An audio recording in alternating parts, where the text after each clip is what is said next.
Before we begin tonight's slow journey through history, take a moment to relax, get comfortable, and if you enjoy stories like this, don't forget to like, leave a calm comment, and subscribe to join me again for another quiet night of boring history as night fell over the quiet villages and bustling towns of medieval Europe.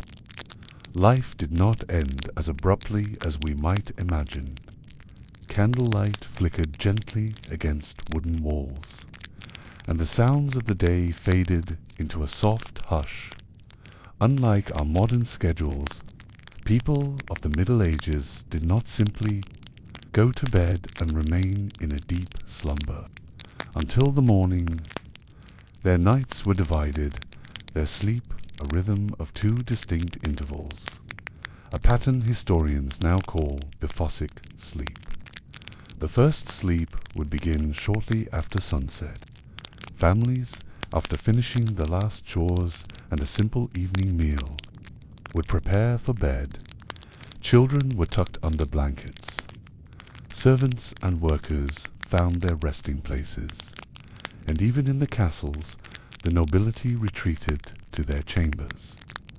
It was a time of calm, a time to transition from the busyness of the day into the quiet of night. During this first sleep, which typically lasted for 3 to 4 hours, the mind and body would slowly drift into a state of rest. Darkness enveloped the land, and the only sounds were perhaps the faint creaking of timbers, the distant barking of a dog, or the rustle of leaves outside. It was a gentle, almost meditative period where the rhythms of life slowed and heart synchronized with the natural cycles of day and night. After the first sleep came a unique period of wakefulness, often lasting 1 or 2 hours. This interval, sometimes called the watch or quiet hour, was neither day nor night, but a bridge between the two sleeps. During this time, people did not feel forced to stay asleep. Instead, they engaged in quiet, reflective activities. Some would quietly pray, reading from small, worn prayer books by candlelight. Others might write letters, reflecting on matters of the day, or think about plans for tomorrow. In certain towns, neighbors might even exchange gentle visits, speaking softly to avoid disturbing the rest of the household. The concept of being awake at this hour was normal, expected, and even valued. Legal documents, diaries, and personal letters from the period reveal references to this time of night. Events were sometimes recorded as occurring after first sleep or before second sleep, indicating how integral this rhythm was to daily life. It was not unusual for people to rise in the middle of the night, move about quietly, and then return to bed, resuming their sleep until dawn. Why did people follow this divided sleep pattern? There were several contributing factors, many rooted in the environmental and cultural realities of the time. First, artificial lighting was limited and costly. Candles, oil lamps, and torches provided only a weak glow and burned out relatively quickly. Maintaining full illumination throughout the night was impractical. Instead, people adapted to the natural rhythms of light and darkness, rising and resting according to the sun and moon. Second, the night provided a quiet, reflective space for contemplation, with no modern distractions. The hours of wakefulness were often dedicated to thought, prayer, or small tasks. Some historians suggest that this period allowed for mental decompression, a pause in the day's activities that we rarely experience in the modern era. Third, The human body naturally cycles through periods of sleepiness and alertness. Without the influence of artificial light, people's circadian rhythms were more closely aligned with the natural progression of night and day. Waking during the night was simply a natural expression of this rhythm, not a disturbance or problem. As the first sleep came to a gentle close, the world seemed to hold its breath. Streets were silent, the wind whispered softly through the trees, and the glow of a half-moon spilled across cobblestones and thatched roofs. People arose quietly from their beds, careful not to disturb those who remained in slumber. This period of wakefulness, the quiet hour, was a natural and unremarkable part of the night. For many, this time was devoted to prayer and reflection. Small chapels, private prayer nooks, and even the corners of dimly lit rooms became spaces where medieval people connected with the divine. Prayer was not rushed or perfunctory. It was a slow, meditative activity perfectly suited to the calm of the night. The gentle repetition of words, the rustle of pages, and the faint flicker of candlelight created a serene rhythm that soothed the mind and spirit. Others might engage in writing letters or recording events in personal diaries. While literacy was not universal, those who could read and write used this time to document their thoughts, record accounts of daily life, or compose messages for loved ones. The quiet hour became a space for introspection, where the mind could wander freely without the distractions of daytime duties. Household tasks were also carefully undertaken during this time. Tending to fires, preparing simple meals for early risers, or checking on animals in farmhouses were common activities. Even in the larger castles, servants might use these hours for quiet work, polishing armor or cleaning rooms. There was a rhythm to the night, a gentle ebb and flow of activity, all conducted in silence. The experience of the quiet hour, and indeed of the entire night, was not uniform across medieval society. Social class, wealth, and occupation all played a role in how individuals spent these hours between first and second sleep. For peasants, life was dictated by labor. Fields needed tending, animals required care, and households had endless chores. Even in the quiet hour, these responsibilities did not completely disappear. Some villagers would quietly rise to milk cows, check on livestock, or repair tools that might be needed for the following day. These tasks were performed under the dim glow of candlelight or the occasional fire, careful not to disturb the rest of the household. Yet even here there was space for reflection. Sitting for a few moments beside a dying ember, listening to the gentle hum of night, allowed minds to wander and hearts to settle. In contrast, the nobility experienced a more leisurely nocturnal life. Castles and manors provided warmth, comfort, and a degree of privacy that peasant homes could rarely afford. For the upper classes, the quiet hour was often a time for study, reading, or private conversation. Illuminated manuscripts were slowly perused under candlelight, and philosophical or theological texts were contemplated. Nobles might use this time to reflect on affairs of state, plan strategies, or correspond with distant allies. Interestingly, despite these differences, the shared rhythm of Biphasic sleep united all classes. Both peasants and nobles recognized the value of the two-part night. The first sleep prepared the body for rest. The quiet hour nurtured the mind and soul, and the second sleep restored energy for the day ahead. In this way, sleep was not merely a biological necessity, but a cultural and communal practice.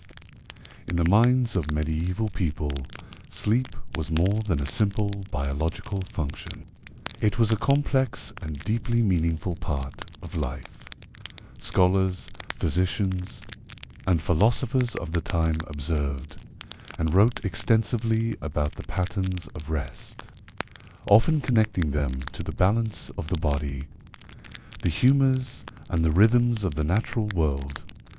Physicians believed that the human body was governed by four humors: blood, phlegm, black bile, and yellow bile. Health, they thought, depended on maintaining a balance among these humors. Sleep was a vital element in this equilibrium. The first sleep was seen as a necessary period for physical restoration. During these hours, the body could cool, the mind could settle, and the humors could recalibrate. The quiet hour, the wakeful period between sleeps, had its own significance. Some physicians recommended gentle activity during this time to promote circulation and mental clarity. Quiet reflection, prayer, or reading was encouraged. It was believed that this calm, undisturbed interval allowed the mind to process the events of the day and prepare for the restorative second sleep. Philosophers also considered the night a special time. Writers like Thomas Aquinas and other medieval thinkers saw nocturnal wakefulness as an opportunity for contemplation and spiritual reflection. The night was quiet and undistracted, a space where humans could connect with higher truths, consider moral questions, or engage in personal introspection. In a world often filled with noise and labor, the night's divided sleep offered a rare sanctuary for thought and understanding. Even ordinary people without formal training in medicine or philosophy intuitively understood the benefits of this rhythm. They recognized that the quiet hour provided a sense of peace, a chance to slow down, and a gentle preparation for the second sleep and the day to come. Sleep was thus woven into the moral, physical, and spiritual fabric of life. The night in medieval Europe was not only a time for sleep and quiet reflection, but also a realm of mystery, myth, and superstition. Darkness held a sense of the unknown, and people imbued the hours between first and second sleep with stories and beliefs that shaped their behavior. Many believed that spirits, fairies, or other supernatural beings roamed the land at night. These creatures were rarely considered purely malevolent, but their presence demanded caution. Doors and windows were carefully secured, and fires were maintained to ward off any unwanted visitors. Some households placed protective charms or symbols near beds to ensure a safe slumber. The quiet hour, in particular, was seen as a liminal spacer bridge between day and night, between wakefulness and rest, between the physical and spiritual worlds. During this time, people might whisper prayers, leave small offerings, or engage in rituals intended to attract good fortune or prevent misfortune. It was a moment when the invisible threads of magic and reality seemed to intertwine. Folk tales frequently reference these nocturnal hours. Stories of mysterious travelers, wandering spirits, or prophetic dreams often took place between first and second sleep. Dreams themselves were considered significant, sometimes even prophetic. Keeping a dream journal though informal, was not uncommon. A person might awaken during the quiet hour, record the vivid imagery of a dream, and then return to bed, believing that understanding these nocturnal visions could influence the events of the day to come. The cultural understanding of night, therefore, was not merely practical, it was deeply symbolic. The Bephosic sleep pattern aligned not only with natural rhythms, but also with a worldview that acknowledged the mysteries of darkness. Night was a sacred interval, a time when humans could rest, reflect, and, if they were cautious and observant, navigate the unseen forces that seemed to inhabit the world after dusk. After the quiet hour, people would return to bed for their second sleep, a period that would last until the first light of dawn. This sleep was generally deeper, allowing for the restoration of energy needed for the day ahead. Unlike modern consolidated sleep, which stretches through the night uninterrupted, the second sleep was framed by the conscious awareness of having already rested once. The body's physiological cycles seem to support this rhythm. After waking in the middle of the night, individuals often felt alert yet calm. Engaging in gentle activities, reading prayer, or reflection did not disturb the body's readiness to sleep again. Returning to bed for the second sleep allowed for complete rest while maintaining the benefits of the quiet hour. Morning routines began soon after the second sleep. In rural areas, peasants would rise to tend animals, prepare breakfast, and begin their day's labor. In towns, merchants prepared their shops and markets, and craftsmen arranged their tools. In castles, nobles and servants awoke to light fires, ready meals, and attend to the day's affairs. Despite differences in daily responsibilities, the shared rhythm of first sleep, quiet hour, and second sleep provided a common framework across medieval society. The night, in all its quiet grandeur, offered a rare pause in medieval life. Imagine lying in a modest peasant home, the straw mattress beneath you soft yet firm, the faint smell of smoke from the hearth lingering in the cool air. Outside, the wind whispers through the trees, carrying with it the distant sounds of animals stirring or the gentle trickle of a stream. For the nobility, the experience was no less serene. Heavy tapestries muffled the sounds of servants moving about the castle. Candlelight flickered across stone walls, creating dancing shadows that moved slowly and deliberately.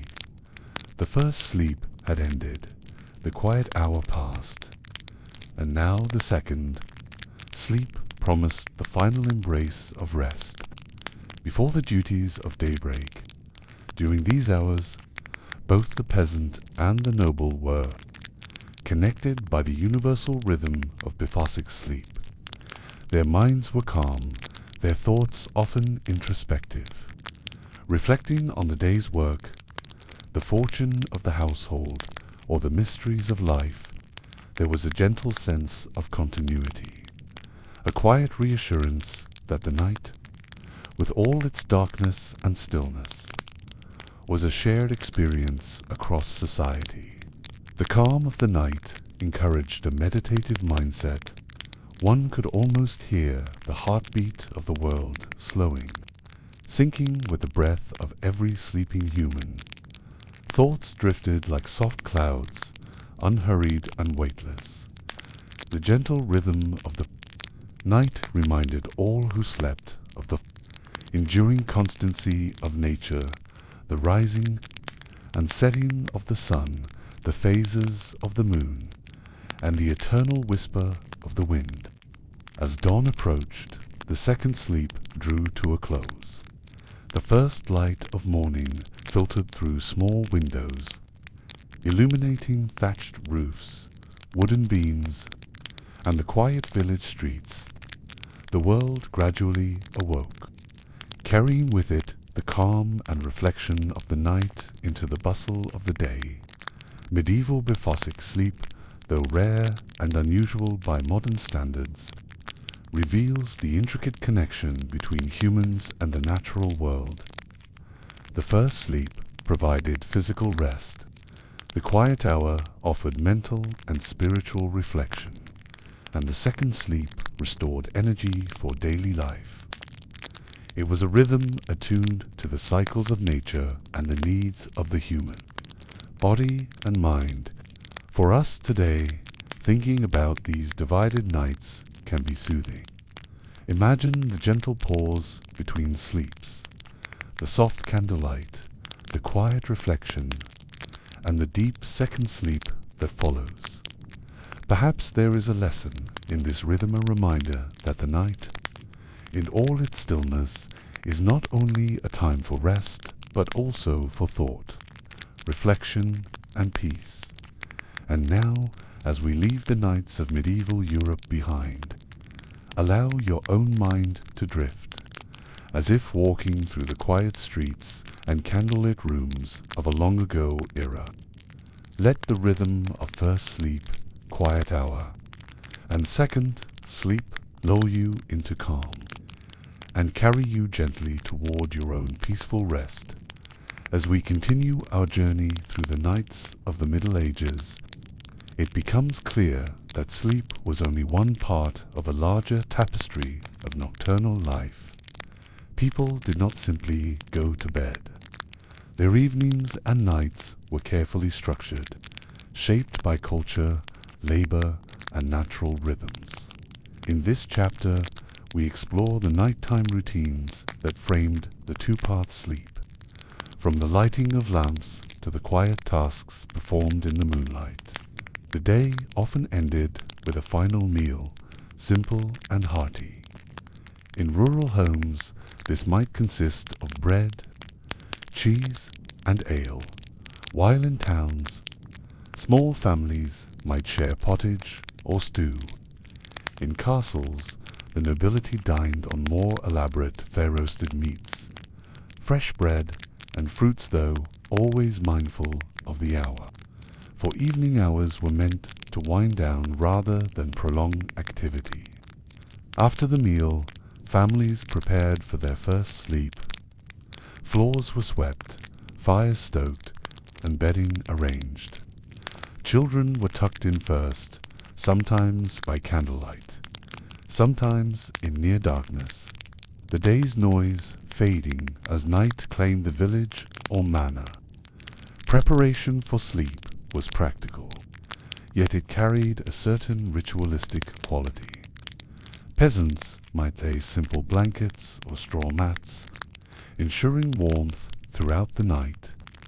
Nobles arranged feather beds with linens carefully washed and scented with herbs.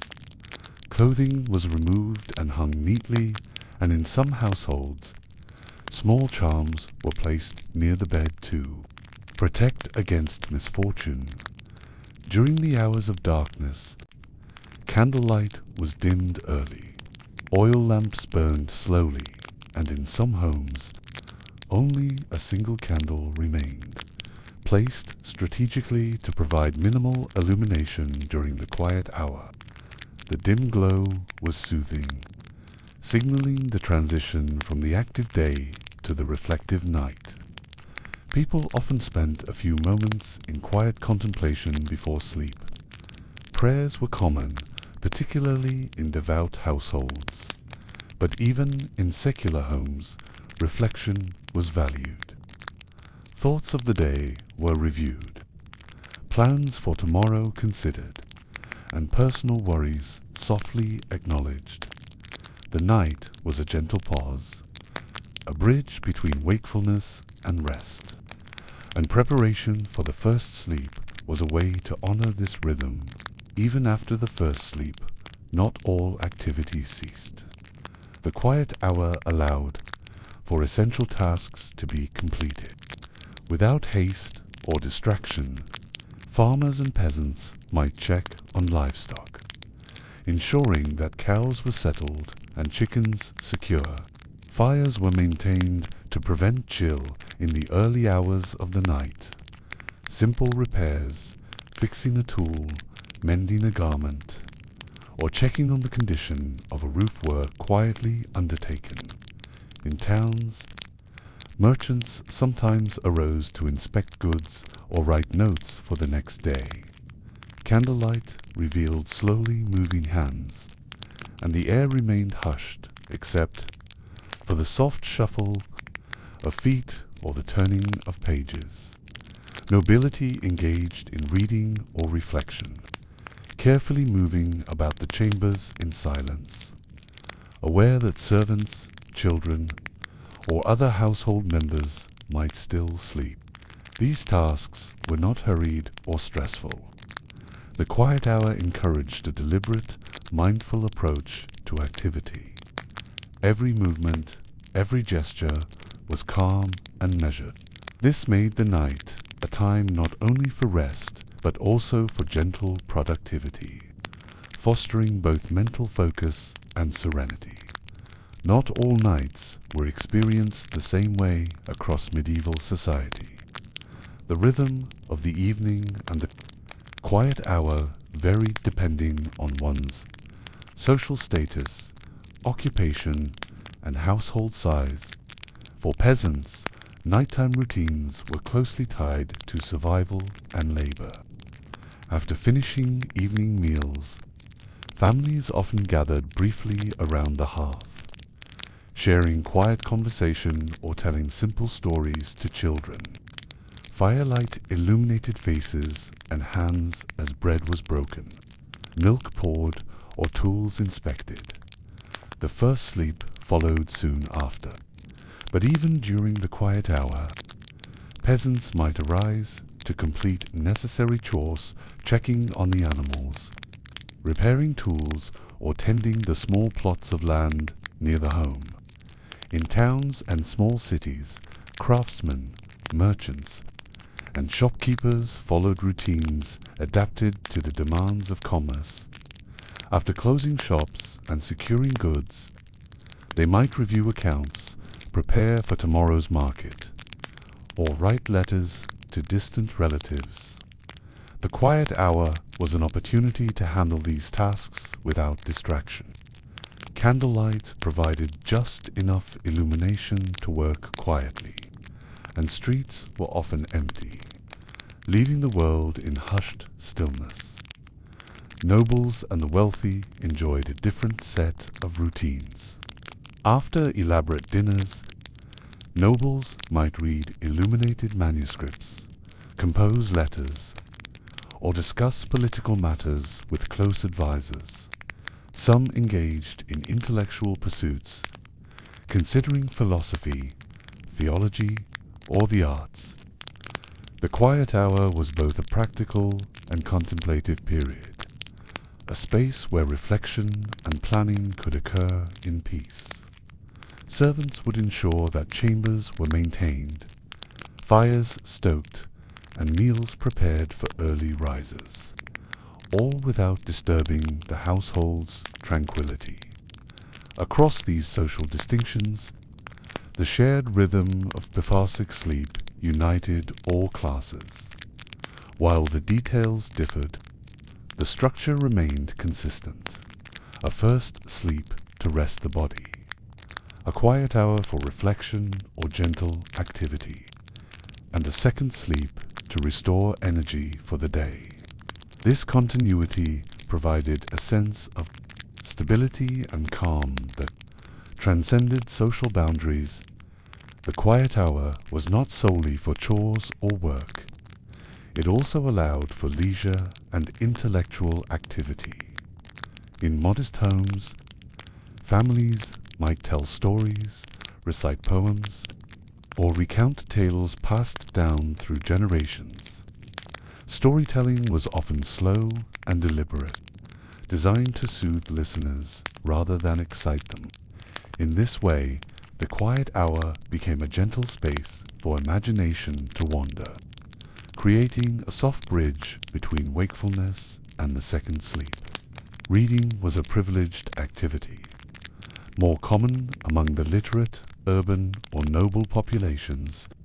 Manuscripts, often painstakingly handwritten, were read slowly by candlelight. Religious texts dominated much of this reading, but historical chronicles, poems, and philosophical works also found their place. The act of reading, quiet and contemplative, provided mental stimulation while maintaining the serenity of the night. Some people engaged in personal reflection or prayer during this time. The quiet hour offered a natural opportunity for meditation, moral consideration, and mental clarity. Dreams from the first sleep were sometimes recalled and contemplated, interpreted as guidance or insight. This reflective practice reinforced the rhythm of night as both restorative and spiritually enriching. All these routines, chores, and reflections were intricately connected to the Befosic sleep pattern. The division of the night into two sleeps was not arbitrary. It harmonized with natural circadian rhythms and the practical realities of medieval life. The first sleep restored the body after the day's labor, while the quiet hour allowed the mind to process thoughts, perform tasks, or engage in gentle contemplation. By the time the second sleep began, the body was ready to enter a deeper, restorative phase of rest. Morning followed naturally, with energy renewed and minds prepared for the tasks of the day. Even the structure of the home supported this pattern. Beds were arranged for comfort during both sleeps. Rooms were designed to maintain warmth and quiet, and candlelight was carefully managed to avoid disturbance. Medieval people intuitively understood that the night was not a uniform block of unconsciousness, but a dynamic, restorative process. The length and rhythm of medieval nights were not constant throughout the year.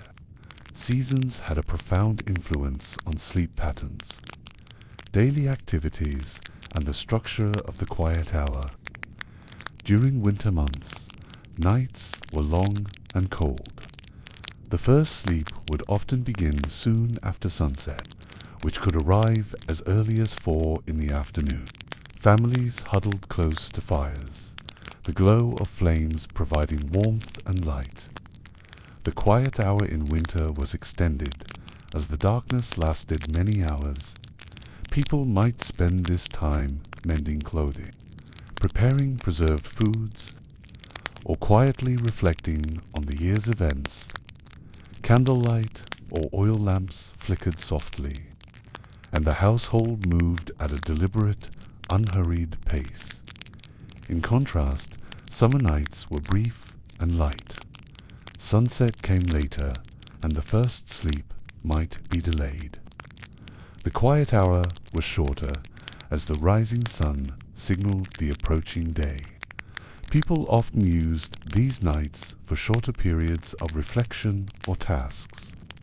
Balancing the demands of longer daylight hours, the rhythm of Befosic sleep remained, but its timing shifted naturally with the seasons, demonstrating the adaptability of medieval life to environmental changes.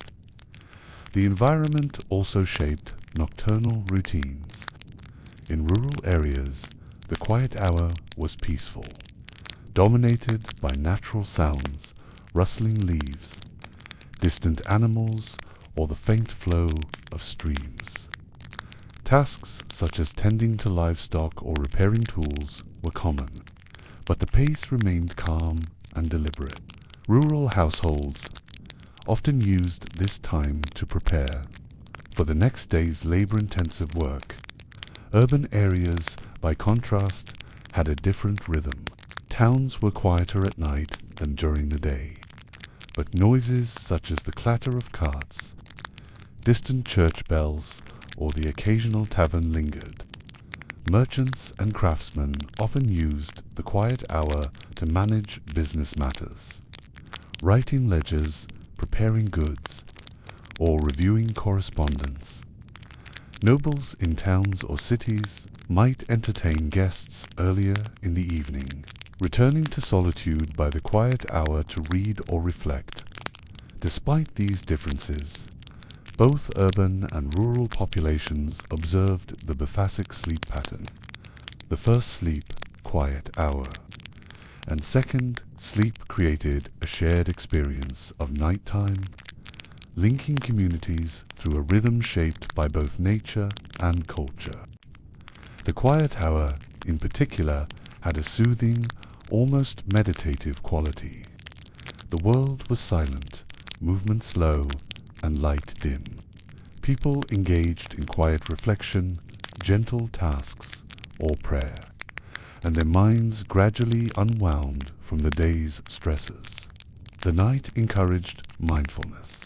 Even in an era without modern psychological frameworks, pausing between sleeps allowed for mental decompression, reinforcing a sense of balance and calm. Dreams from the first sleep could be considered, prayers completed, and minor tasks accomplished, all in a state of serene awareness. This rhythm created a gentle bridge between the physical and mental restoration of first sleep and the deep rest of second sleep. The slow, deliberate pace of the night reminded medieval people and reminds us today of the importance of quiet, reflection, patience, and gentle awareness. It was a world where time was experienced more slowly, where the night was not to be feared but embraced, and where the mind could gently wander before the dawn. As dawn approached, the second sleep drew to its close. Families rose quietly, warmed by the embers of the hearth or by sunlight streaming through windows. Tasks of the day began, whether tending fields, opening shops, or preparing meals. Nighttime routines in the Middle Ages were deliberate, thoughtful, and deeply connected to natural rhythms, from seasonal variations to social differences. From work to leisure, medieval people embraced the two-part sleep and the quiet hour as a harmonious part of life. For us today, imagining these nights can be calming. Picture a slow evening meal, the dim glow of candlelight, a quiet hour spent in reflection or gentle work, and the restful second sleep that follows. This rhythm of night reminds us that rest, reflection, and serenity can coexist, an idea as soothing now as it was centuries ago. In the Middle Ages, sleep was influenced not only by the natural rhythms of day and night, but also by what people ate and drank, and by the habits they observed in the hours before bedtime. Evening meals were often simple, practical, and deeply connected to the seasons. Available ingredients and social standing, these habits intertwined with the biphasic sleep pattern, subtly shaped both the first and second sleep, as well as the quiet hour that lay between them.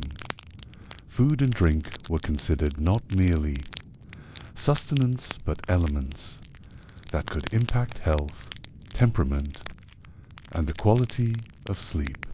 Medieval physicians, drawing from the humoral theory, advised moderation and careful timing of meals. Heavy foods, spices, or excessive alcohol could disrupt rest, while gentle, wholesome fare encouraged a calm and restorative night. For peasants, the evening meal was usually modest. Bread, cheese, pottage, and occasionally vegetables formed the core of the diet. Meat was rare, reserved for special occasions. Ale or weak beer was common as a safe source of hydration, especially because water could be contaminated. These meals were simple, consumed in the dim light of the hearth, and followed by a brief period of quiet reflection or prayer before the first sleep. Town dwellers, particularly craftsmen and merchants, often had access to a wider variety of foods. Vegetables, grains, fish, and dairy featured regularly. Wealthier townspeople might enjoy small portions of meat or richer dishes, though generally eaten earlier, in the evening to allow the body to digest. Before the first sleep, herbs such as rosemary or thyme were sometimes added, believed to aid digestion or promote calm. Evening meals were typically eaten quickly. As daylight had waned and the first sleep approached, conversations were gentle, mindful, and free from the distractions of modern life. The quiet, measured pace of these meals helped settle the body and mind, preparing them for the approaching rest. The nobility enjoyed more elaborate dinners, even in the evening. Multiple courses could include roasted meats, fish, bread, and fruit, often accompanied by spiced sauces or wines. These meals were slower and more ceremonial, often served with music, conversation, and careful attention to table manners. Despite the indulgence, nobles were advised by physicians and courtiers to avoid heavy or overly rich food close to bedtime. A lightly digested stomach promoted both the first and second sleep, and it allowed the quiet hour to be spent in reflection, reading, or gentle activity. Wine or mead was consumed in moderation, sometimes diluted with water, as excessive drinking was thought to disturb both body and mind. The evening meal also played a social role.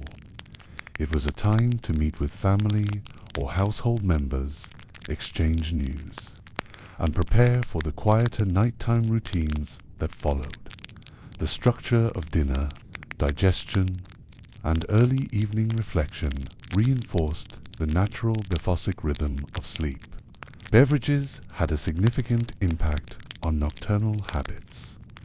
Ale, beer, and mead were common across all classes, often consumed in small quantities in the evening. These drinks, weaker than modern counterparts, provided hydration and slight nourishment, but they were also believed to have calming properties. Herbal infusions were sometimes used to encourage relaxation. Chamomile, lavender, and mint were popular for their soothing effects. Drinking these teas during the quiet hour helped settle the mind, creating an environment conducive to reflection and gentle mental activity before the second sleep. Beyond food and drink, evening rituals shaped the quality of sleep. Tasks such as sweeping floors, stoking fires, or checking on animals were performed with care and deliberation. These chores, though practical, were also calming, as the rhythmic movements and quiet focus created a gentle bridge between day and night. In towns and castles, lights were dimmed and unnecessary noise minimized. Candles were used sparingly to prolong their burn time and maintain a calm environment. Children were guided into bed with storytelling or gentle conversation, fostering a sense of safety and continuity. Even small, repetitive tasks, such as folding linens or preparing tools for the next day, had a meditative quality that soothed the mind. Prayers, reflection, or quiet reading often followed, particularly in literate households. The calm, deliberate pace of the evening supported the transition into the first sleep, while providing space for gentle wakefulness during the quiet hour. The rhythm of evening meals and nighttime rituals was closely tied to the seasons. In winter, long nights required more substantial meals to sustain the body through hours of cold and darkness. Root vegetables, preserved meats, and grains were common staples. Fires burned longer, and households often gathered together for warmth, sharing the meals slowly in the fading light. The quiet hour in winter could be extended. People had more time in darkness, and the long hours encouraged reflection, gentle tasks, and storytelling. Candlelight, or the soft glow of embers, illuminated small movements and quiet activity, creating a calming and deliberate atmosphere. In summer, evenings were shorter and meals lighter. Fruits, fresh vegetables, and fish dominated, while heavy stews and roasts were less common. The quiet hour was brief, and the approach of dawn often signaled the end of night, requiring adaptation of routines. Despite these variations, the Befosik sleep pattern remained a constant, adjusting naturally to environmental conditions. Regional differences also influenced evening habits. In rural villages, preparation for the night involved practical tasks: checking livestock, repairing tools, and tending fires. In urban centers, merchants and craftsmen might manage correspondence or inventory, while nobles in castles engaged in leisurely reading or discussion.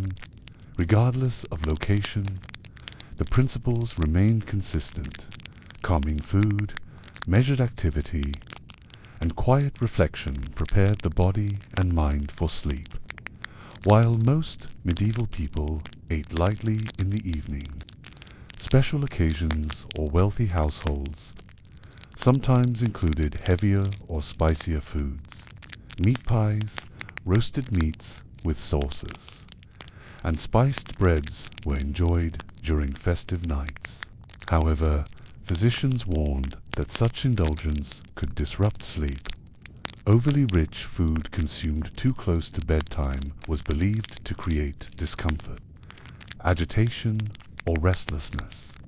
Even for those who ate sparingly, attention was paid to the timing of meals. Eating too late could interfere with the first sleep, while moderate consumption earlier in the evening supported restful nights.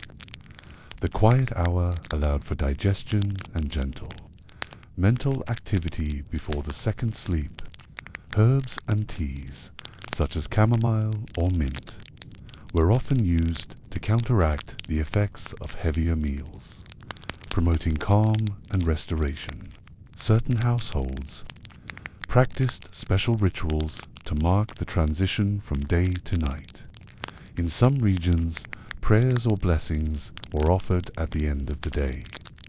Children were guided through simple routines: washing, combing hair, and tucking into bed. Stories or gentle conversation created continuity and reassurance, preparing them for the first sleep. For adults, reflective practices or meditation were common, reviewing the day, considering tasks for tomorrow, or contemplating moral and spiritual questions fit naturally into the quiet hour. Even mundane tasks, like arranging household items or checking fires, were performed deliberately, turning ordinary chores into calming rituals that reinforced the rhythm of the night. The careful balance of diet, drink, and evening routines supported the Befosik sleep pattern. Light meals, calming drinks, and measured activity prepared the body for the first sleep. The quiet hour allowed for gentle digestion, reflection, and spiritual or mental engagement. The second sleep restored energy for the day, completing the night's restorative cycle. This holistic approach to evening life demonstrates how closely medieval people aligned their habits with natural rhythms by maintaining a calm, deliberate environment and paying attention to nourishment and behavior. They optimized their rest and strengthened the connection between mind, body, and night. Evening meals and habits in the Middle Ages were deeply intertwined with sleep.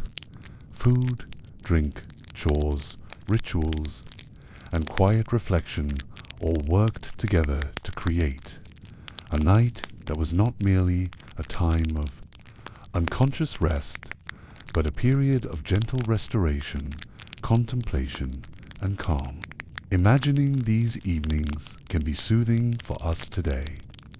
Picture the warmth of a hearth, the glow of a candle, the measured pace of tasks and conversation, and the mindful consumption of simple foods and drinks. As the first sleep arrives, and the quiet hour follows, there is space for reflection and gentle wakefulness. Finally, the second sleep completes the cycle, leaving both body and mind ready for a new day. This careful orchestration of food, drink, and nighttime habits shows the sophistication of medieval life and reminds us that calm, deliberate routines can guide us toward rest and serenity and centuries later. In the Middle Ages, the experience of night was profoundly shaped by light, or more accurately, by the lack of it. Unlike today, where electric bulbs illuminate homes, streets, and workplaces, medieval people relied on candlelight, oil lamps, and hearth fires to provide warmth and visibility during the long hours of darkness. This limited illumination influenced not only evening activities and nighttime chores, but also the Bephosic sleep pattern that governed first sleep, the quiet hour, and second sleep. Darkness was not seen as threatening in the same way we might think today. It was a natural part of life, integral to the rhythm of day and night. People adapted their behavior, routines, and even architecture to accommodate this interplay of light and shadow, creating environments that supported both calm reflection and restful sleep. The hearth fire was the centerpiece of medieval domestic life. In peasant homes, it provided warmth, a place to cook meals, and the primary source of light after sunset. Families gathered around the hearth, performing evening tasks, eating, or simply listening to the wind outside. The fire's gentle crackle and soft glow created a soothing atmosphere, naturally guiding people toward the first sleep. Even in castles or noble estates, hearth fires served a similar role, though often more elaborate. Large fireplaces illuminated great halls, warming stone rooms and allowing for reading, conversation, or reflection. Servants maintained these fires throughout the evening, ensuring both comfort and a consistent level of light for household activity. Hearth fires also defined the rhythm of the night. As flames dimmed and embers cooled, people would prepare for sleep, often retiring to beds located near smaller, private fires. The fading glow signaled the transition from active wakefulness to rest, a natural cue for the body's circadian rhythm. Candles and oil lamps supplemented hearth fires, especially in smaller rooms or for specific tasks. Candlelight was soft, gentle, and flickering, producing an environment conducive to calm activity. Reading, prayer, or sewing could be done in this dim light without disturbing others or the mind before the first sleep. Oil lamps, fueled by fish oil or vegetable oils, provided steadier illumination than candles, though their glow was still subdued compared to modern lighting. Both candles and lamps were expensive, so households used them sparingly. The limited light reinforced natural rhythms, preventing overstimulation in the evening and supporting the biphasic sleep pattern. Lighting also played a practical role during the quiet hour. With fires and lamps maintained at low levels, people could rise and engage in gentle tasks, checking livestock, writing letters, or reflecting without interrupting the household's rest. The interplay of darkness and faint illumination created a soft, meditative atmosphere perfectly aligned with the restorative goals of night. Darkness was essential to medieval sleep, both physically and psychologically. Without the intrusion of electric lights, people experienced a natural transition from daylight to night, allowing melatonin production to rise, body temperature to drop, and the mind to prepare for rest. The quiet hour occurred in near-complete darkness, punctuated only by the soft glow of a candle or the embers of a dying fire. This low-light environment encouraged reflection, prayer, or gentle activity, bridging the first and second sleep. The contrast between the glow of fire and the surrounding shadows created a calming, almost meditative state, a natural rhythm that modern artificial lighting often disrupts.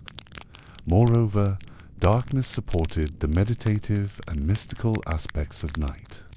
It framed dreams, allowed contemplation, and created a sense of continuity between the physical and spiritual world.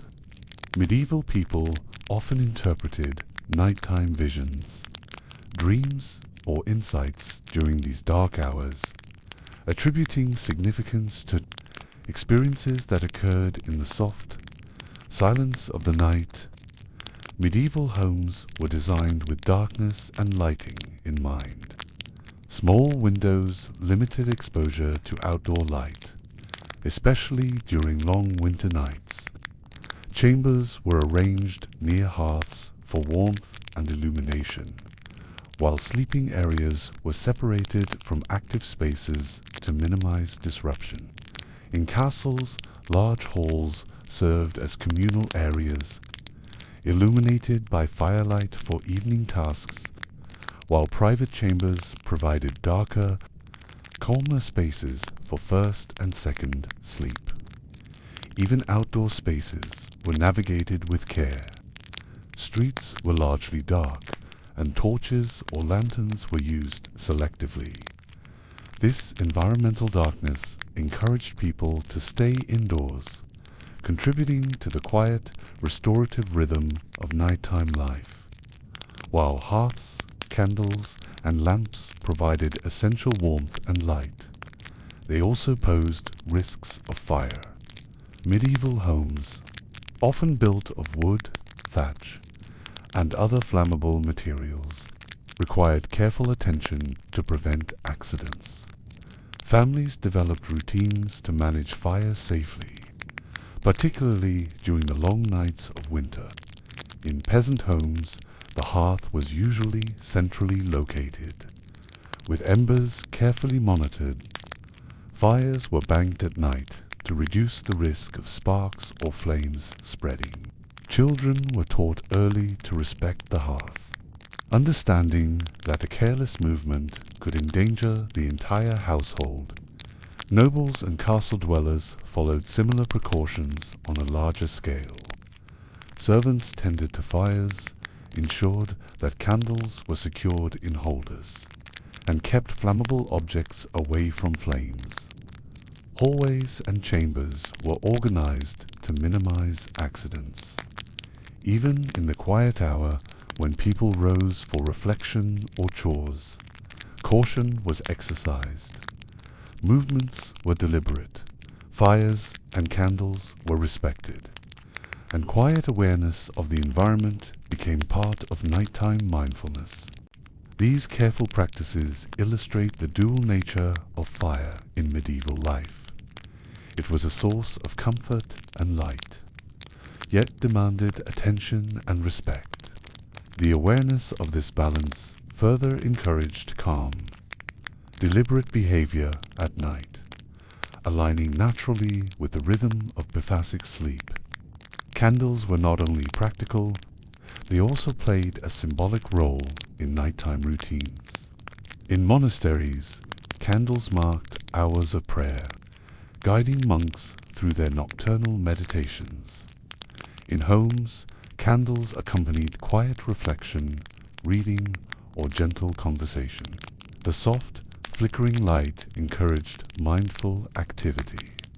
As shadows danced across walls, people's thoughts slowed, creating a gentle transition from the busyness of the day to the calm of night. Families used candlelight to gather briefly, share stories, or engage in reflection, reinforcing the soothing rhythm of the evening. During the quiet hour, candles provided just enough illumination for practical tasks, mending clothing, checking animals, or writing letters, maintaining a environment conducive to relaxation. The interplay between light and darkness created a meditative ambience, supporting both mental calm and physical readiness for the second sleep. Seasonal changes greatly affected how people experienced night. In winter, long nights meant that candles and hearth fires were used for extended periods, creating longer windows of evening activity. The quiet hour could stretch, offering ample time for reflection, gentle tasks, and meditative practices. In summer, shorter nights limited the use of artificial light. Sunset arrived later, first sleep might be delayed, and the quiet hour was brief. People adapted naturally, performing evening tasks earlier, and adjusting reflection or reading accordingly. Despite these shifts, the rhythm of Bifasic sleep remained intact, demonstrating the adaptability of medieval routines to environmental conditions. The combination of darkness, candlelight, and fires played a central role in supporting Bifasic sleep. The first sleep coincided with the fading natural light, allowing the body to rest. The quiet hour unfolded in low illumination, promoting calm, reflection, and gentle activity. Finally, the second sleep occurred in near total darkness, completing the night's restorative cycle. This interplay of light and shadow created a natural alignment with circadian rhythms long before the concept of sleep cycles was understood scientifically. By respecting the balance between activity and rest, light and dark, medieval people fostered both physical and mental well-being, demonstrating an intuitive understanding of nighttime physiology and psychology. The role of lighting and darkness in medieval life was profound. Fires and candles provided warmth, safety, and gentle illumination, while darkness itself guided natural sleep rhythms. The balance of these elements created a night that was both practical and meditative, supporting Reflection.com activity and the restorative cycles of Bifasic sleep.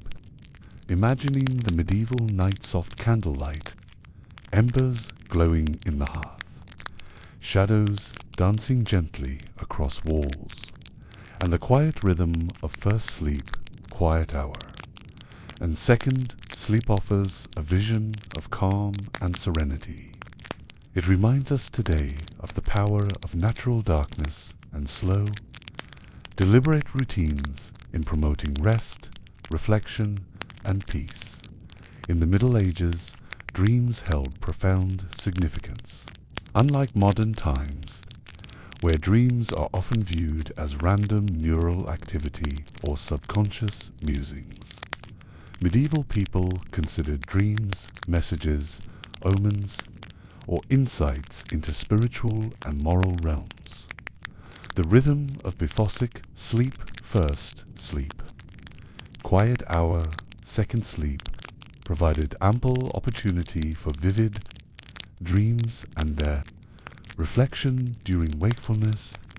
In the quiet hour, the first sleep was often deep and restorative, allowing the mind to process daily events. Dreams during this phase were considered especially meaningful, sometimes interpreted as guidance from God, warnings of danger, or reflections of personal virtue or sin. The quiet hour that followed gave individuals time to recall, contemplate, and record these dreams, bridging the unconscious and conscious mind. Dreams were classified into several types. Some were seen as prophetic, predicting future events or outcomes. Others were moral, highlighting virtues or warning against vices. There were also ordinary dreams, reflecting daily activities or concerns, but even these could carry hidden meaning when interpreted correctly. Monks, scholars, and literate members of society sometimes kept dream journals, writing down experiences from the first sleep during the quiet hour. These records were consulted for guidance or reflection, often infused with spiritual interpretation. Even for those who could not write, dreams were discussed with family, friends, or clergy, becoming part of communal knowledge and shared reflection. Nightmares were particularly fascinating in medieval culture. Unpleasant or frightening dreams were often attributed to evil spirits, demons, or the influence of sin. People developed methods to protect themselves. Small charms placed near the bed, prayers recited before sleep, or rituals intended to ward off nocturnal malevolence. Nightmares were not merely feared, they were taken seriously as potential warnings. Dreams of fire, floods, or attacks could prompt cautious action during the quiet hour.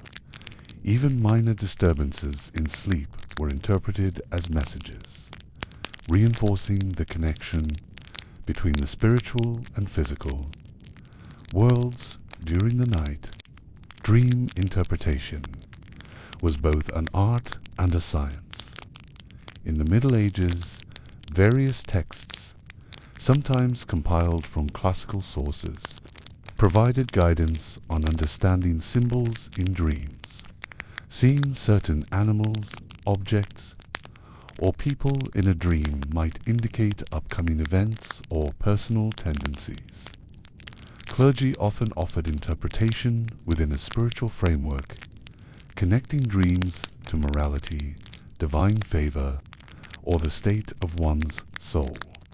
Lay people, while lacking formal training, applied these principles intuitively, discussing dream meanings within households or communities.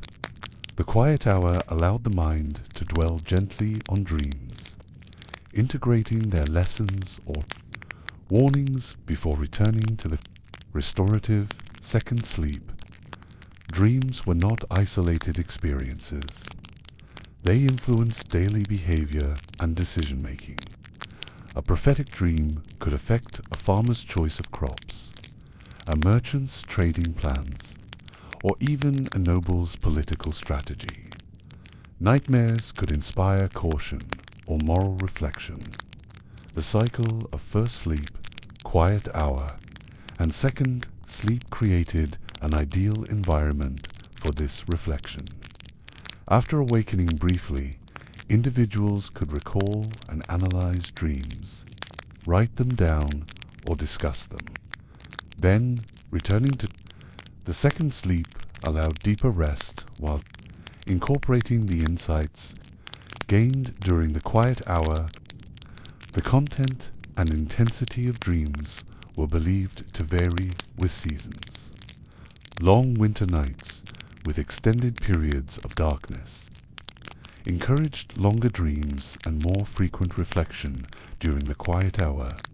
Summer nights, shorter and lighter, produced shorter dream episodes, sometimes prompting earlier rising or less introspection. Seasonal variations also influenced the household environment. Firelight and candles lasted longer in winter, creating warmth and comfort that could enhance sleep quality, while the shorter summer nights promoted a natural, gentle transition from sleep to dawn. Different regions and communities had unique interpretations and rituals associated with dreams. In monasteries, dreams were often analyzed for spiritual instruction, while in villages they might guide practical decisions or moral reflection. Nobles could consult advisors or texts for dream interpretation, linking visions to strategy or personal conduct. Despite these variations, all medieval people recognized the value of the quiet hour as a period for processing dreams, whether through meditation, journaling, prayer, or conversation. This hour between first and second sleep bridged unconscious and conscious thought, reinforcing the calming rhythm of the night. Dream reflection was a calming practice. Individuals would lie awake in near darkness, recalling images, feelings, and symbols from the first sleep. Gentle activity, such as turning pages of a book, sewing, or quiet conversation, supported mental focus without overstimulating the mind. This mindful reflection helped integrate experiences, soothe anxiety, and prepare the mind for the second sleep. It was a natural meditation, aligning the body and spirit with restorative rhythms and fostering a sense of peace before dawn. Storytelling often complemented dream reflection. Families, particularly with children, would recount tales of caution, adventure, or moral lessons during the quiet hour. These stories echoed the themes of dreams, reinforcing reflection, teaching, and calming the imagination before the second sleep. The slow, deliberate narration of events, the dim candlelight, and the warmth of the hearth created a gentle environment where dreams, stories, and reflection intertwined seamlessly. The quiet hour became a liminal space, part wakefulness, part introspection, part preparation for renewed rest. The medieval understanding of dreams, nightmares, and reflection illustrates the deep connection between mind, body, and night. The Bephosic sleep pattern created a natural framework. First sleep for physical rest, quiet hour for reflection and dream contemplation, and second sleep for restorative closure. Imagining these nights can be soothing for us today. Picture the dim candlelight, the quiet contemplation of dreams, the warmth of the hearth, and the gentle rhythm of first sleep, quiet hour, and second sleep. This pattern nurtured both rest and reflection, reminding us that even centuries ago, humans recognized the profound importance of calm, deliberate, and restorative nighttime practices. In the Middle Ages, nighttime was not only a time for sleep, reflection, and dreams, but also for personal hygiene and comfort. Unlike modern routines where bathing, changing into pajamas, and making beds are often separate, medieval people integrated hygiene and comfort directly into evening and nighttime habits. These practices contributed to the quality of both first and second sleep, supporting the natural rhythm of biphasic sleep and the restorative, quiet hour between. Comfort was highly valued, even in humble homes. Simple bedding, appropriate clothing, and the warmth of the hearth or a small blanket were essential for a good night's rest.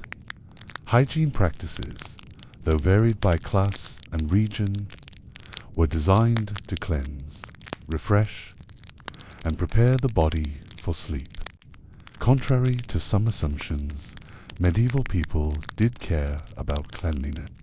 Bathing was more frequent than many imagine, though the methods differed by wealth and location.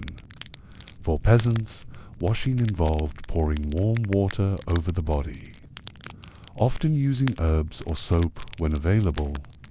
Full baths were rarer, but weekly or seasonal washes were common, sometimes combined with laundering simple garments. In towns, public bathhouses were popular, offering a social and hygienic opportunity before nighttime rest. Patrons would soak in warm water, use scented herbs, and clean themselves before returning home for evening meals. Quiet reflection or bedtime.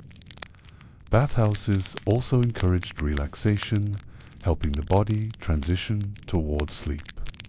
Nobility and wealthy households enjoyed more elaborate bathing routines. Private tubs, scented oils, and attendants ensured thorough cleaning. These rituals were not only hygienic, but also calming, often performed in dimly lit rooms with soft sounds, aligning naturally with the approach of first sleep. After washing, medieval people took steps to maximize comfort. Clothing for bed was chosen to maintain warmth and ease movement. Wool, linen, and occasionally silk were used depending on social class. Bed linens were arranged carefully, with blankets or straw mats layered for insulation. In castles, feather beds provided luxury, while humble homes relied on straw or rush mats. The goal was to create a sleeping environment that allowed the body to relax fully. Fires or braziers were adjusted to maintain moderate warmth, avoiding excessive heat that could disturb sleep. Candles or oil lamps were dimmed, creating a serene ambience conducive to first sleep. Sleeping arrangements were influenced by household size and resources. Families often shared beds for warmth and security. Children might sleep between parents or in small separate mats nearby. Pets, such as dogs or cats, occasionally slept near the hearth, providing comfort and companionship. The structure of bedding contributed to both physical and mental calm. Straw mattresses absorbed moisture and provided cushioning. Blankets or woolen covers preserved warmth throughout the night. Nobility and wealthier households had layered bedding, providing luxury and insulation. These preparations ensured that both the first sleep and the second sleep occurred in a physically supportive environment. Clothing for sleep was simple yet practical. Loose-fitting shirts, shifts, or gowns allowed freedom of movement. Woolen nightcaps were worn in winter to conserve body heat. In cold regions, layering was common, creating warmth without restricting circulation. The combination of appropriate clothing, bedding, and fire warmth created a sense of physical security, reducing restlessness and promoting deeper sleep. Even in the quiet hour, minimal clothing adjustments or gentle movements ensured comfort, without disturbing restorative rhythms. The quiet hour between first and second sleep provided opportunities for minor hygiene tasks. People might change clothes, adjust bedding, or wash hands and faces. Gentle attention to personal comfort helped prevent discomfort from disrupting the second sleep. These actions were performed deliberately, often in low light and with slow movements. The calmness of the quiet hour, combined with these small acts of hygiene, contributed to mental relaxation, reinforcing the meditative quality of the night. Herbs and scented oils were commonly used to enhance comfort. Lavender, rosemary, and chamomile were applied to bedding, nightcaps, or hands. These fragrances promoted calm, masked odors and were believed to have mild, medicinal, or protective properties. In bedrooms, herbs might be hung above beds or placed in small sachets. The subtle scents encouraged relaxation, improved perceived cleanliness, and aligned with both practical and spiritual goals of the night.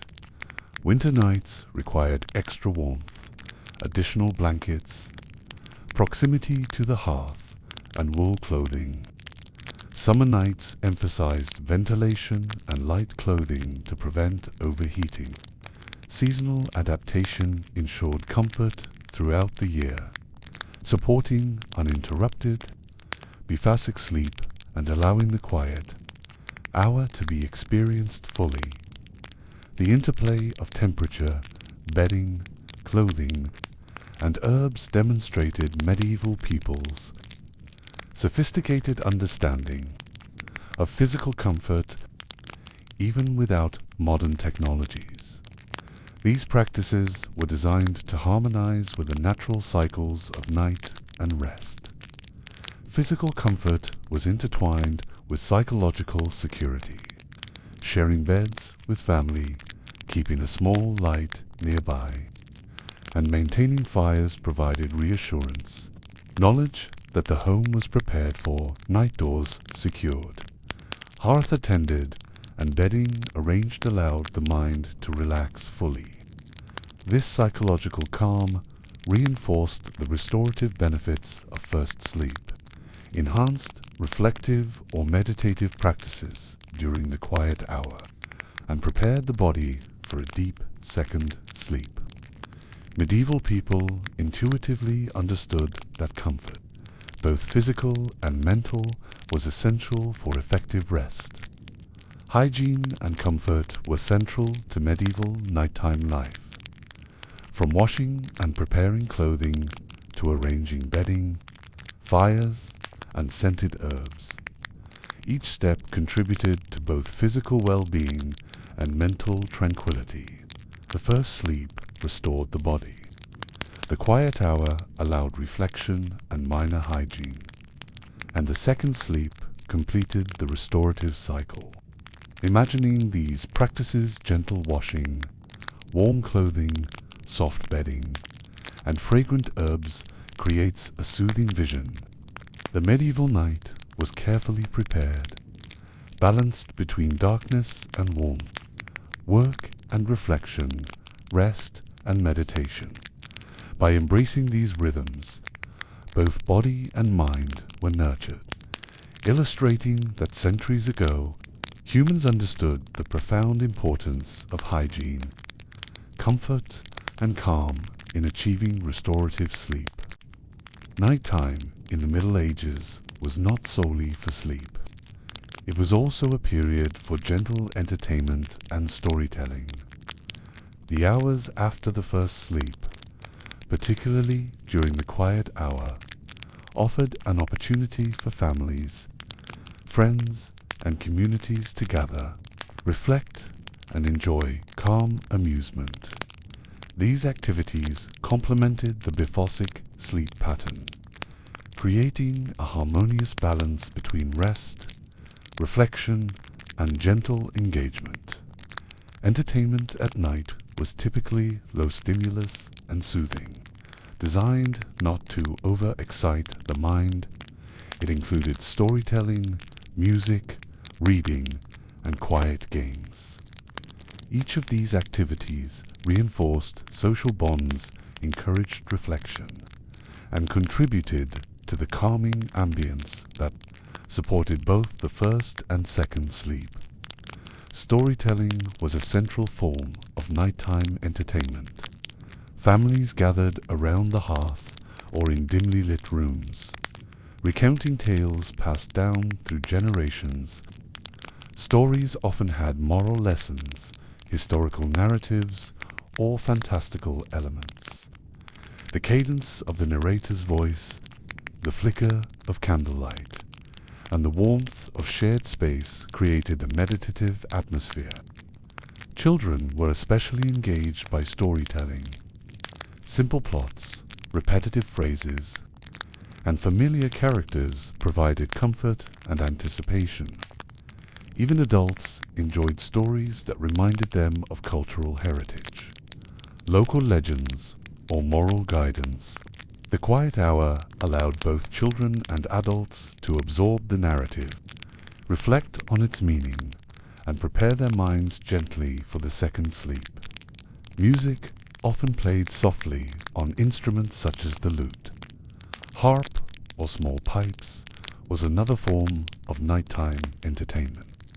Gentle melodies accompanied storytelling or quiet reflection. Singing, particularly communal songs, fostered connection and calm. Nobility often had access to musicians who could perform during evening hours. In homes and villages, people sang together or played simple instruments themselves.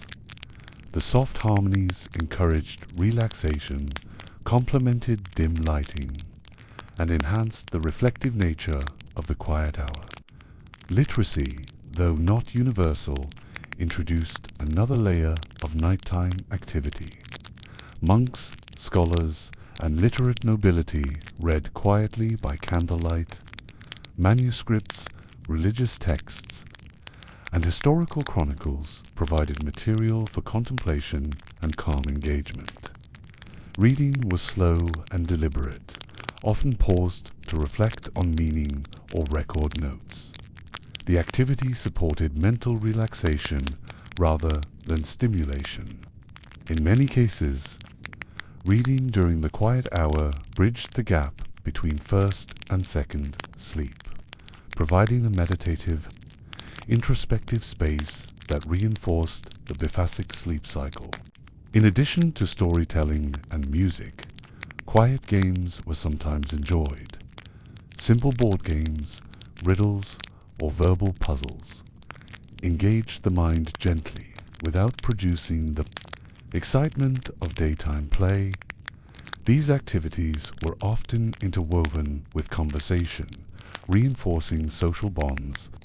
Children could participate, learning logic, language, or cultural knowledge. Adults, too, enjoyed these simple challenges, finding calm amusement that balanced reflection and gentle mental engagement. Season and environment influenced the type and duration of nighttime entertainment. Long winter nights allowed for extended storytelling sessions, longer musical performances, and more time for reading or quiet games. In summer, shorter nights and longer daylight reduced evening activities, but people adapted naturally, using the quiet hour efficiently for reflection or short entertainment. Outdoor storytelling, often by the hearth outside or under simple shelter, was occasionally possible in milder months.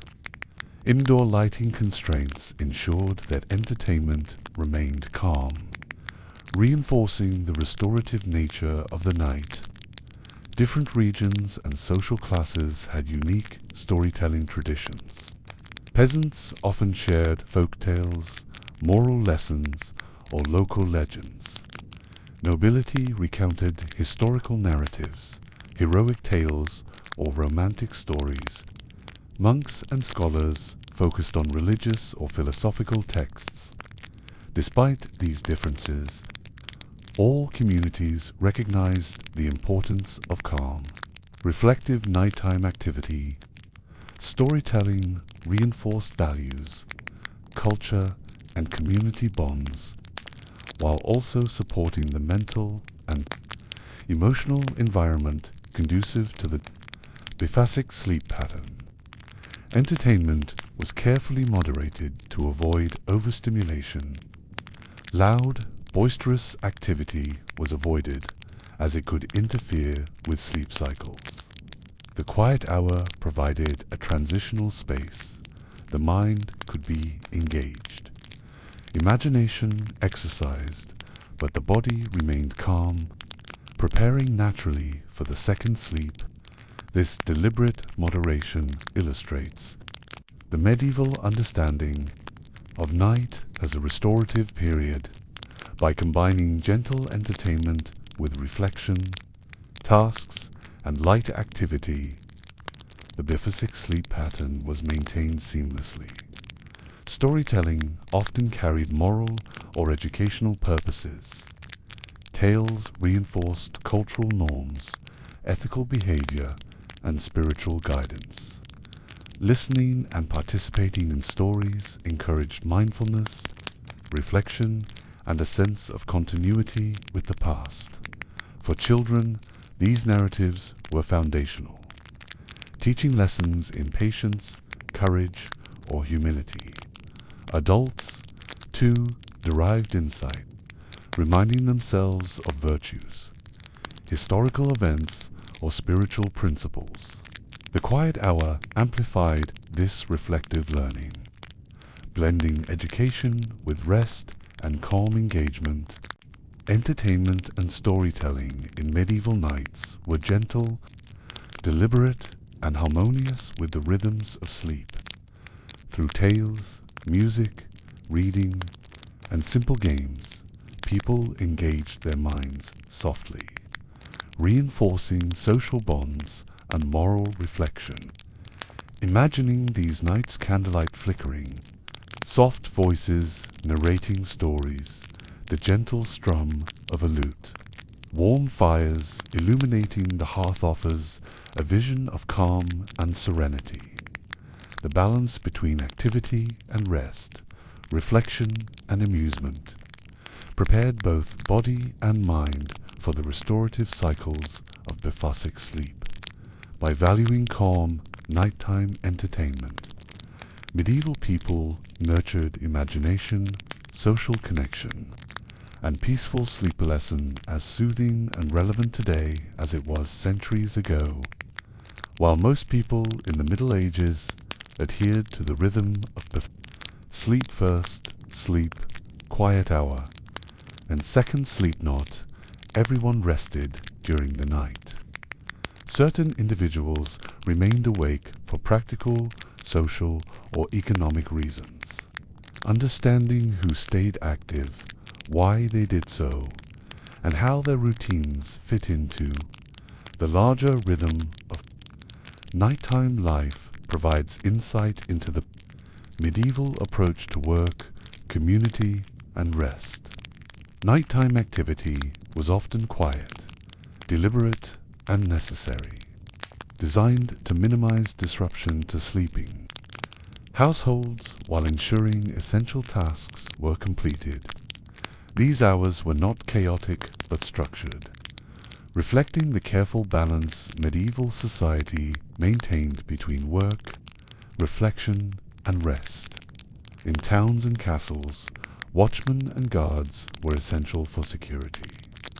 They patrolled streets, gates, and walls, ensuring that thieves, fires, or intruders were deterred.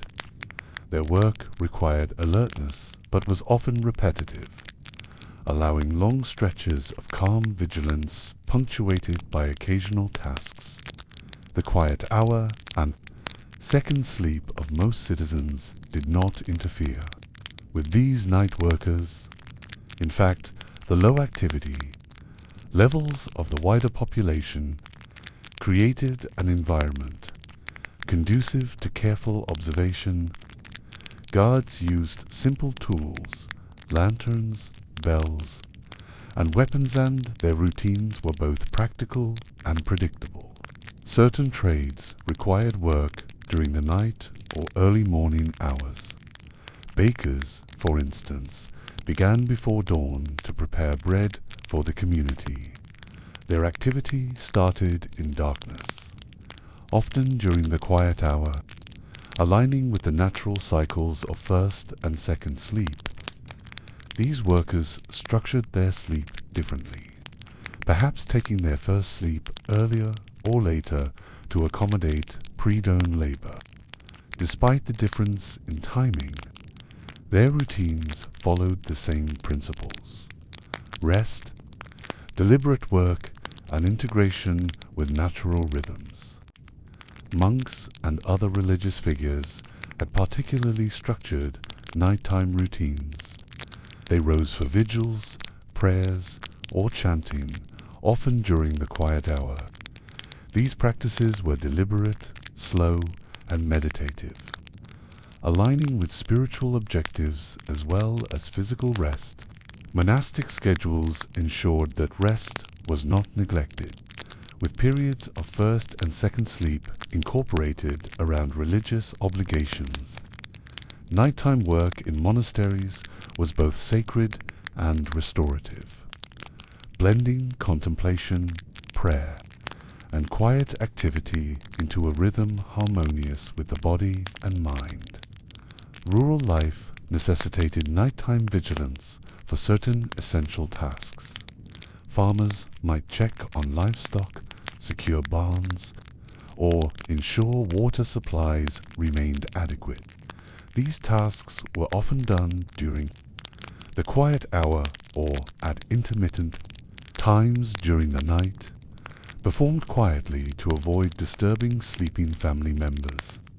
This work required patience, routine, and awareness rather than haste.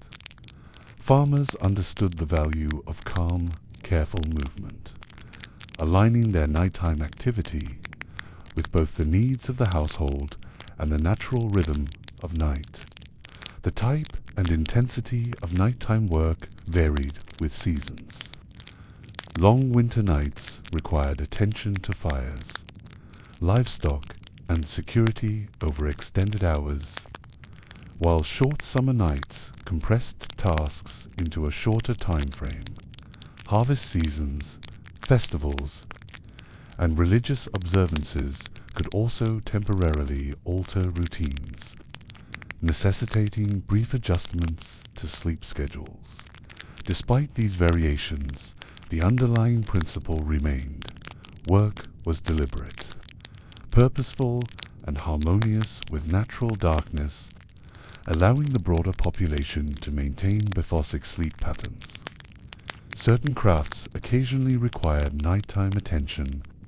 Metalworkers, millers, or other artisans sometimes addressed urgent repairs or managed machinery that could not wait until daylight.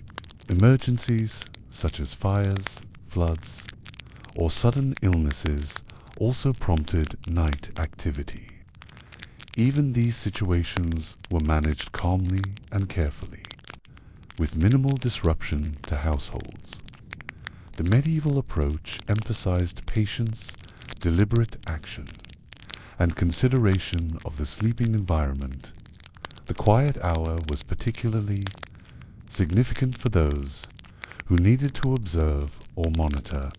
Without full engagement, scholars, astrologers, or even local officials could review notes, monitor weather, or observe social conditions during these hours.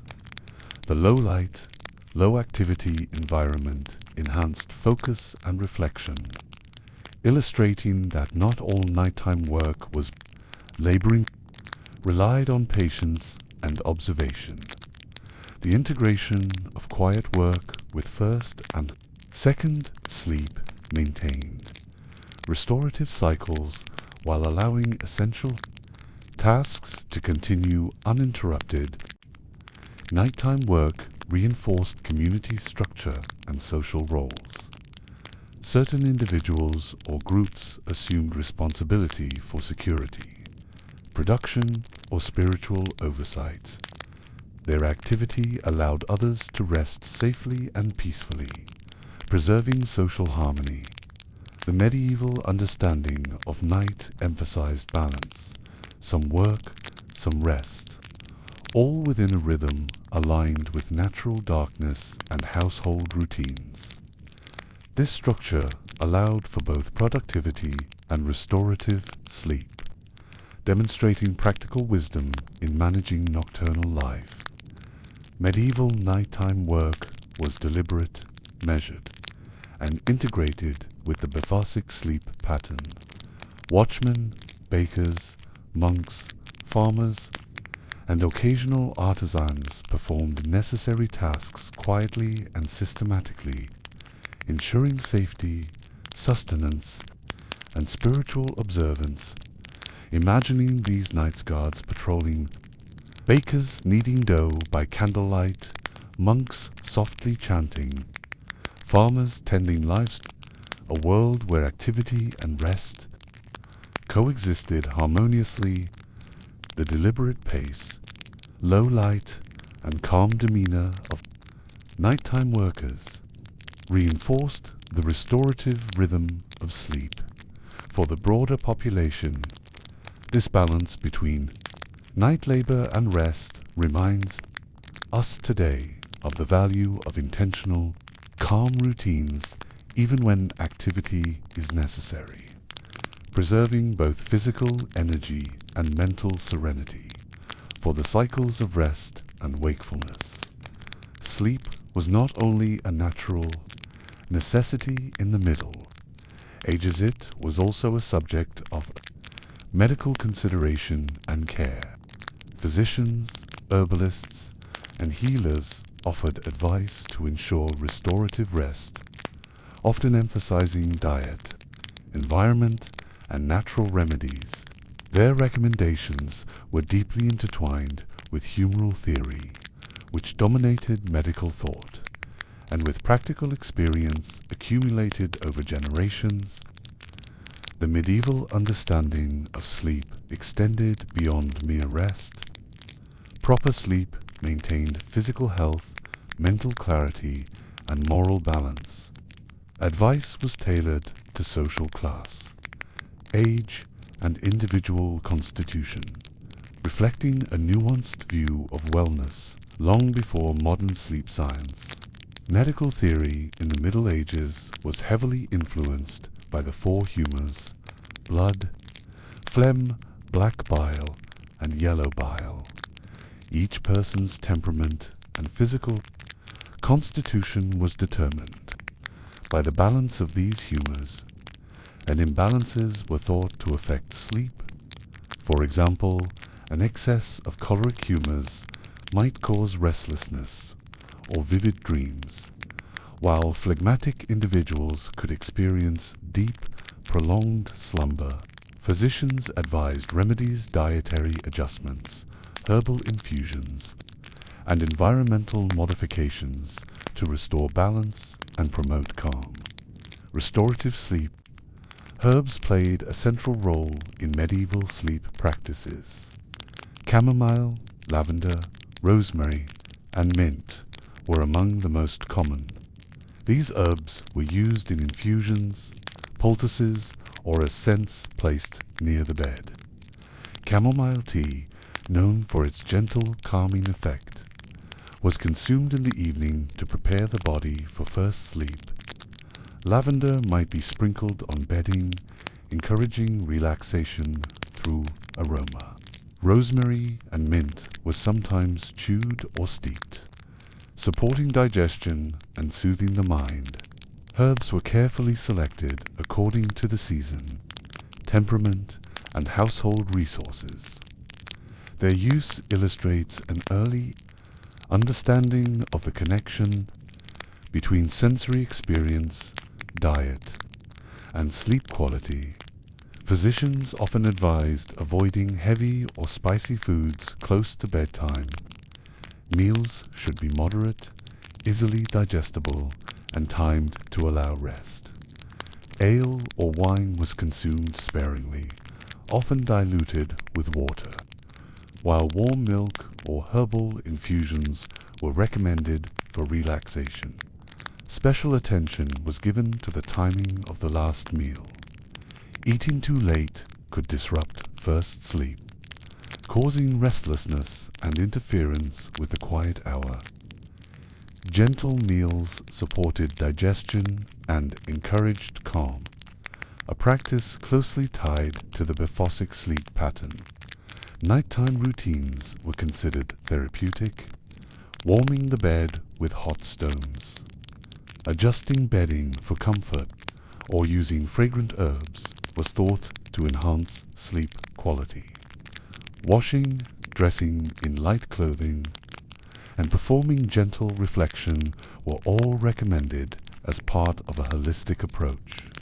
Some physicians prescribed specific exercises or meditative practices during the quiet hour, allowing the mind and body to transition gently between first and second sleep.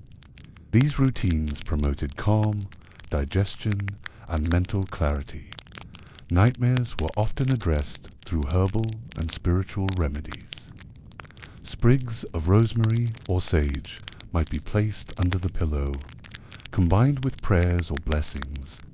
Such practices were believed to protect the sleeper, calm the mind, and restore harmony among the humors.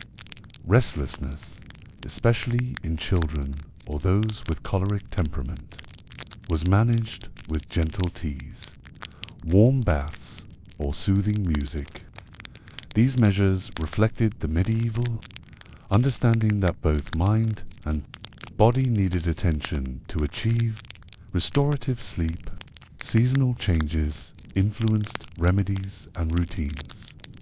Winter required additional warmth, heavier bedding, and more potent herbal preparations. Summer emphasized ventilation, lighter clothing, and herbs that promoted cooling and calm. Medicinal advice was sensitive to these variations, illustrating a sophisticated awareness of environmental effects on sleep quality. By aligning remedies with natural cycles, medieval people maximized restorative rest across the year. Access to remedies varied by social standing. Nobility and wealthy households could afford elaborate herbal blends, aromatic oils, and attendants to prepare the sleeping environment. Peasants relied on locally available herbs, simple teas, and practical adjustments to bedding and warmth. Despite these differences, the principles remained consistent. Moderation, comfort, and deliberate routines encouraged rest and reflection, ensuring restorative sleep for all. Herbal remedies, dietary guidance, and bedtime rituals were closely integrated with Bephosic sleep. The first sleep was restorative, while the quiet hour allowed gentle mental activity and reflection, often enhanced by teas, scents, or soothing herbs. The second sleep completed the cycle, ensuring full rejuvenation.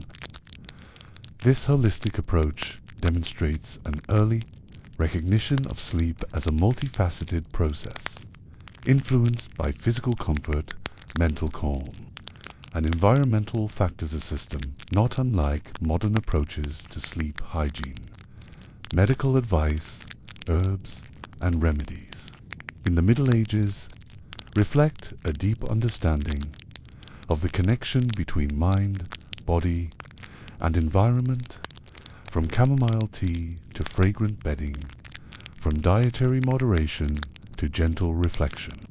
Medieval practices were designed to support both restorative sleep and the meditative quiet hour.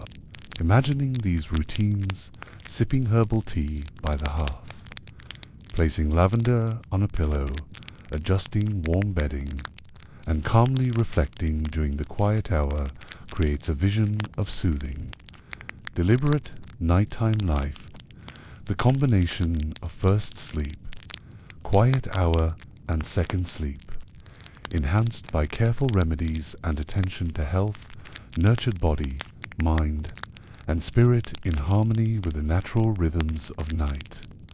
For centuries, the Bephosic sleep pattern, first sleep, quiet hour, and second sleep, was the natural rhythm of the night. People rose briefly in the middle of darkness, engaged in gentle reflection, chores, or prayer, and returned to restorative second sleep.